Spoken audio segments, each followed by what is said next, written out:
ഡ്യൂട്ടിക്ക് വന്നിട്ടുള്ള ഉദ്യോഗസ്ഥരെ നാളെയാണ് നമ്മുടെ സ്കൂളിൽ ഇലക്ഷൻ നടക്കാൻ പോകുന്നത്. നിങ്ങളോടറിയാം സ്വകാര്യ അപ്പോൾ ഉദ്യോഗസ്ഥരായ നിങ്ങൾ പറഞ്ഞു.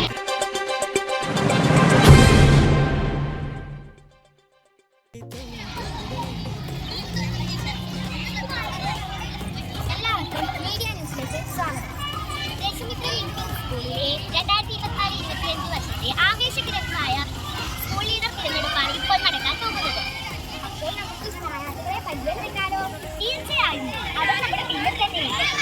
നമുക്ക് അവരെ ആദ്യമായി നമുക്കൊരു സ്ഥാനാർത്ഥിയെ പരിചയപ്പെടാം. എൻ്റെ പേര് ആദിത്യപ്രേം. ഞാൻ ഇവിടെ സ്കൂളിൽ സ്ഥാനാർത്ഥിയെ മത്സരിക്കുന്നുണ്ട്. എൻ്റെ ചിഹ്നം പേനയാണ്. എല്ലാവരും പേനയ്ക്ക് കൊടുക്കുന്നതാണ്. അടുത്തയാളെ പരിചയപ്പെടാം. എൻ്റെ പേര് റിജാനാണ്. ഞാനിവിടെ സ്ഥാനാർത്ഥിയായി എൻ്റെ ചിഹ്നം ബുക്കാണ്.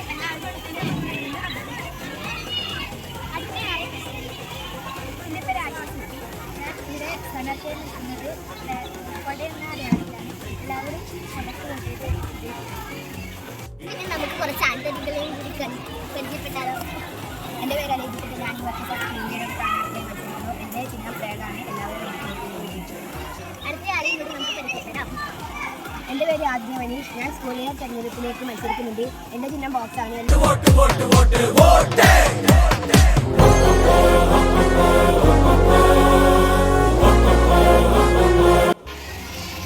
ആവേശകരമായ തെരഞ്ഞെടുപ്പ് നടക്കാൻ പോകുകയാണ്. ആര് വിജയിക്കുമെന്ന് പ്രഡിക്ഷൻ ചെയ്യാൻ പോലും കഴിയുന്നു. എങ്കിലും നമുക്ക് വന്ന ബൂത്തുകളിൽ ഒന്ന് പോയി നോക്കിയാലോ? അപ്പോൾ നമുക്ക് നമ്മുടെ സ്കൂളിലേക്ക് നമ്മുടെ ടീച്ചറോട് 2 വാക്ക് ചോദിക്കാം. വളരെ സന്തോഷകരമായ നീക്കങ്ങളാണ് കണ്ടുകൊണ്ടിരിക്കുന്നത്. നമ്മുടെ സ്കൂൾ പാർലമെന്റ് ഇലക്ഷൻ്റെ ഭാഗമായി ഒരു പാർലമെന്റിൽ എങ്ങനെയാണോ ജനപ്രതിനിധികളെ തിരഞ്ഞെടുക്കുന്നത് അതേ രീതിയിലുള്ള എല്ലാ ചിട്ടകളോടും കൂടിയാണ് നമ്മുടെ സ്കൂൾ ഇലക്ഷനും ഇപ്പോൾ നടത്താൻ വേണ്ടി പോകുന്നത്. നമുക്കൊരു വോട്ടറോട് അഭിപ്രായം ചോദിക്കാം. ആര് ജയിക്കുമെന്നൊരു പിടുത്തവും നമുക്ക് കണ്ടറിയാം.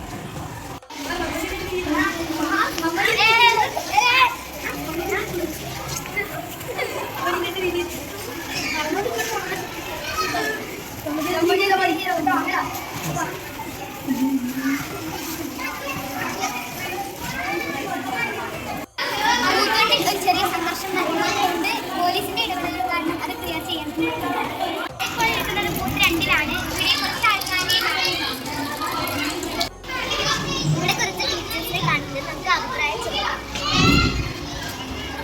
അപ്പോൾ ഇത് 2-ാം നമ്പർ ബൂത്തിൻ്റെ മുന്നിലാണ് ഞാനിപ്പോൾ നിൽക്കുന്നത്. ഇവിടെ ചെറിയ ഒരു ക്യൂ മാത്രമേ കാണുന്നുള്ളൂ. കുറേ പേര് വോട്ട് ചെയ്ത് പോയി എന്ന് കരുതുന്നു. കുറച്ച് പേര് കൂടി ഇനി ബാക്കി വരാനുണ്ട്. തന്നെയാണ് നടക്കുന്നത്. അല്ലെങ്കിൽ തന്നെ നടക്കണം.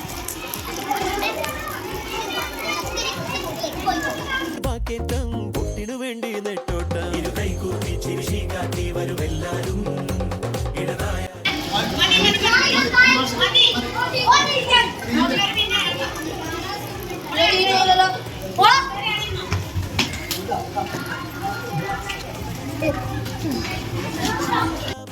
അനാവശ്യമായി ചില പ്രശ്നങ്ങൾ ഉണ്ടാക്കാൻ നോക്കുന്നുണ്ട്. പക്ഷേ പോലീസിന്റെ ഇടപെടൽ മൂലം അത് നികത്താൻ കഴിയും. ഇവിടെയുള്ള ഒരു പോലീസുകാരനോട് നമുക്ക് അഭിപ്രായം ചോദിച്ചാലോ? ചിലതൊക്കെ പ്രശ്നം ഉണ്ടാക്കാൻ കഴിയുന്നെങ്കിൽ അതൊക്കെ നികത്തിയിട്ടുണ്ട്.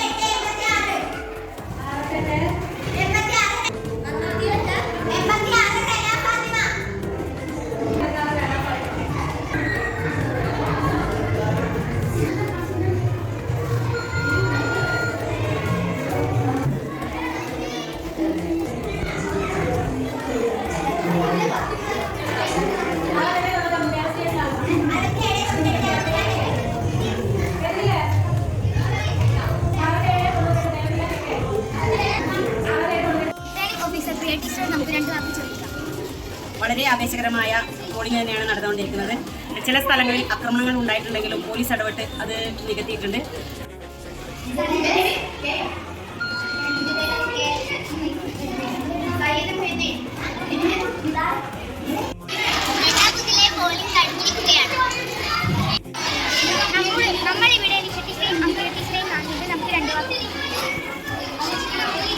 നമ്മുടെ പോളിംഗ് വളരെ നല്ല സമാധാനപരമായ ഒരു അന്തരീക്ഷത്തിൽ നമ്മുടെ പോളിംഗ് കഴിഞ്ഞിട്ടുണ്ട്.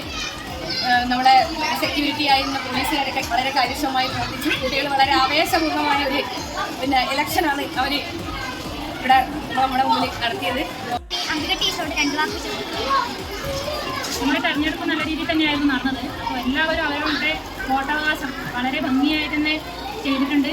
അപ്പോൾ രണ്ടാമത്തെ ബ്ലോക്കിലെ ആൾക്കാരൊക്കെ മുഴുവൻ 100% പോളിംഗ് തന്നെയായിരുന്നു. അത് വളരെ സമാധാനപരമായിരുന്നു. ചില സ്ഥലങ്ങളിൽ ചെറിയ ചെറിയ പ്രയാസങ്ങളുണ്ടായിരുന്നെങ്കിലും അത് അപ്പോൾ തന്നെ ശരിയാക്കാൻ വേണ്ടി ശ്രമിച്ചിട്ടുണ്ട്.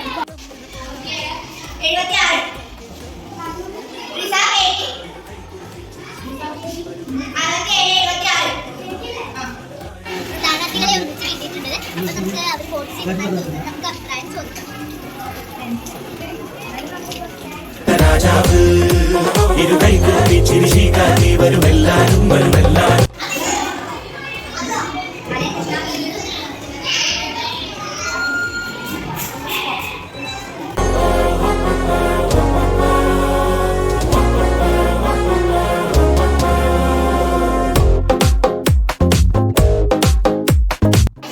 നമ്മളിവിടെ ടീച്ചറോട് അഭിപ്രായം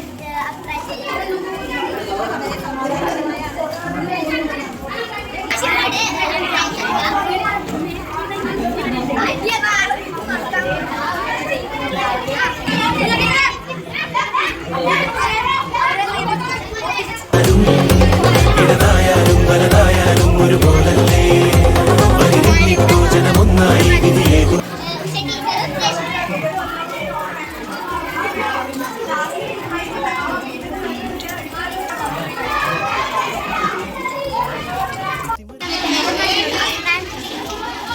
വളരെ സന്തോഷം. നമ്മുടെ ഇലക്ഷൻ പ്രോസസ്സുകൾ വളരെ നല്ല രീതിയിലാണ് ഇലക്ഷൻ നടന്നിരിക്കുന്നത്. 12 ബൂത്തുകളിൽ ചെറിയ ചെറിയ സംസ്ഥാനങ്ങളിൽ നല്ല രീതിയിൽ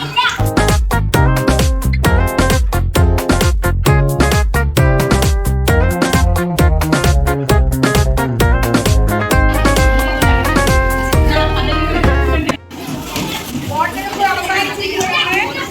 അടുത്തതായി വോട്ടെണ്ണലാണ്. ഭരണം നിരത്തുന്ന വാഗ്ദാനങ്ങൾ നിലയ്ക്കാതെ ആക്രോശങ്ങൾ നടപ്പാട് പൊട്ടും തേടി ദിനമേ മണ്ഡലമോ സഞ്ചലമായി മത്സരം. സ്കൂളിൻ്റെ പാർലമെന്റ് ഇലക്ഷൻ ഇവിടെ പൂർണ്ണമാവുകയാണ്. 5 സ്ഥാനാർത്ഥികളാണ് പാർലമെന്റ് ഇലക്ഷനിലേക്ക് മത്സരിച്ചിട്ടുള്ളത്.